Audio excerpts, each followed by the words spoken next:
యాదాద్రి శ్రీ లక్ష్మీ నరసింహస్వామి వారి ఆలయంలో స్వాతి నక్షత్రం సందర్భంగా స్వామివారికి అర్చకులు విశేష పూజలు జరిపారు.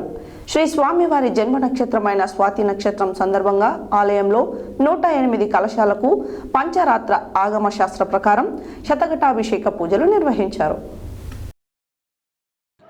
యాదాద్రి శ్రీ లక్ష్మీ నరసింహస్వామి వారి ఆలయంలో స్వాతి నక్షత్రం సందర్భంగా స్వామివారికి అర్చకులు విశేష పూజలు జరిపారు. శ్రీ స్వామివారికి జన్మ నక్షత్రమైన స్వాతి నక్షత్రం సందర్భంగా ఆలయంలో 108 కలశాలకు పంచరాత్ర ఆగమన శాస్త్ర ప్రకారం శతఘట్టాభిషేకం పూజలు నిర్వహించారు. కలశాలలోని వివిధ ఫల రసాలు, పంచామృతాలు, ఫల జలములు, శుద్ధ జలముతో శ్రీ స్వామివారి అమ్మవార్లను అభిషేకించారు. ఈ వేడుకల్లో ఆలయ అనువంశిక ధర్మకర్త నరసింహమూర్తి, ఆలయ ప్రధాన ఆచార్యులు, వేద పండితులు, ఆలయ అధికారులు పాల్గొన్నారు. అదేవిధంగా యాదాద్రి అనుబంధ పాతగుట్ట లక్ష్మీ నరసింహస్వామి వారి ఆలయంలో యథావిధిగా నిర్వహించారు. అంతకుముందు నేడు స్వామివారి జన్మ నక్షత్రం కావడంతో భక్తులు, స్థానికులు ఉదయాన్నే స్వామివారి గిరి ప్రదక్షిణలు చేపట్టారు.